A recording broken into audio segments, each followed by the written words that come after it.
लोग कैसे हैं? मैं उम्मीद करता हूँ कि आप लोग अच्छे होंगे। हम आज बात करेंगे क्लास 9 में हम लोग मैथ पढ़ेंगे और चैप्टर 1 जो आप जानते हैं कि क्लास 9 का फर्स्ट चैप्टर है संख्या पद्धति, जिसको हम इंग्लिश में नंबर सिस्टम बोलते हैं। क्या बोलते हैं इंग्लिश में? क्या बोलते हैं? नंबर सिस्टम, है ना। नंबर को कैसे हम, नंबर होता क्या है, संख्या होता क्या है, संख्या को हम कैसे लिखते हैं, कैसे निरूपित करते हैं, है ना।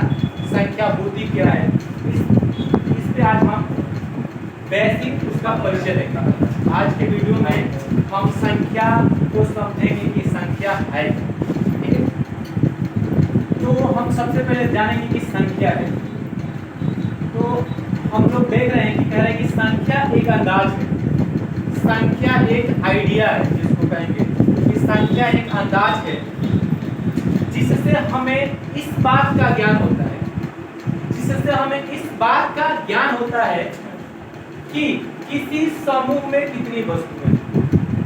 संख्या क्या बताता है कि हमें ये निर्देश करता है कि किसी समूह में कितनी वस्तुएं हैं। अगर हम आपसे पूछें कि क्लास में कितने बच्चे हैं, तो आप संख्या के माध्यम से हमें बता सकते हैं कि हाँ इतने बच्चे हैं, जिसमें इतने मतलब छात्र हैं और इतने छात्र हैं। किसके मदद से? संख्या। तो संख्या हम समझेंगे कि संख्या एक आइडिया है, अंदाज है, जिससे हमें इस बात का ज्ञान होता है कि किसी समूह में कितनी वस्तुएं हैं, हम संख्या के माध्यम से बता सकते हैं। संख्या को हम दूसरे शब्दों में पढ़ेंगे कि संख्या होता क्या है। तो दो या दो से अधिक अंकों के समूह को, दो हो या दो से अधिक, दो भी हो सकता है, दो से अधिक 3 4 5 6 भी हो सकता है ना।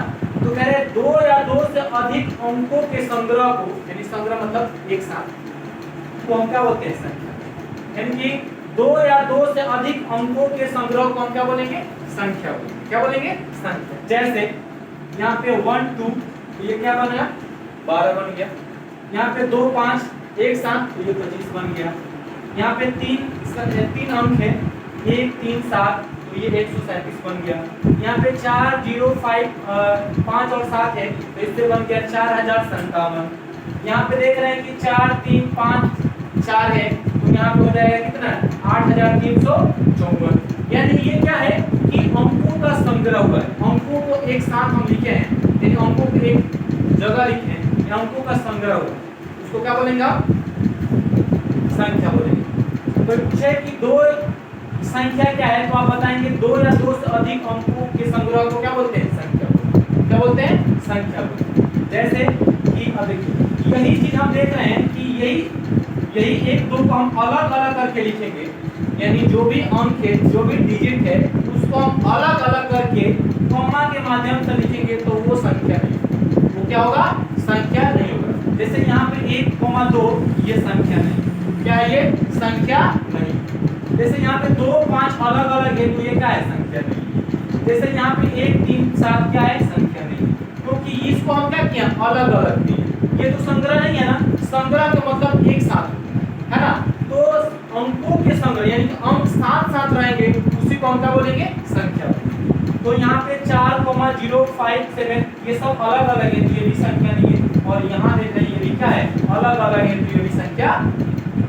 हम बात करेंगे, अब जानेंगे तो संख्या हो गया, हम अब जानेंगे अंक क्या होता है। अंक तो 0 1 2 3 4 5 6 7 8 9 को अंक क्या कहते हैं? अंक। ठीक है।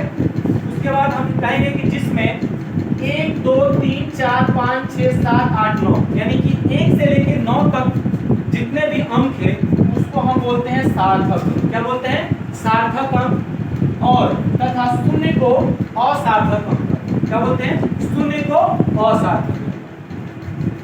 फिर नोट हम देख रहे हैं, यहाँ पे एक नोट है कि कह रहे हैं अंकों की कुल संख्या 10 होगी। यहाँ से आप काउंट कर लीजिए 1 2 3 4 5 6 7 8 9 10, यानी कि कुल अंकों की संख्या कितनी होती है? 10। कितनी होती है? 10। उसके बाद हम चलेंगे, ये तो हो गया अंकों की संख्या कुल कितना होगी? 10 हो गई। देख रहे हैं कि 0 1 2 3 4 5 6 7 8 9 को हम मूल संख्या भी कह सकते हैं। क्या बोलते हैं? मूल संख्या। क्योंकि मूल संख्या इसको इस 10 को अंक को हम मूल संख्या इसलिए बोल सकते हैं क्योंकि जो भी संख्या बनती है इन्हीं 10 को से बनती है। इन्हीं 10 अंकों से बड़ी या छोटी से छोटी संख्या का निर्माण होता है, इसलिए हम इसको क्या बोलते हैं? मूल संख्या भी कहते हैं इन्हीं 10 अंकों। ठीक है, आप लोगों को अच्छा लगा होगा तो लाइक और सब्सक्राइब करेंगे। हमारा यूट्यूब चैनल है जिसका नाम है दीक्षा ऑनलाइन क्लासेस।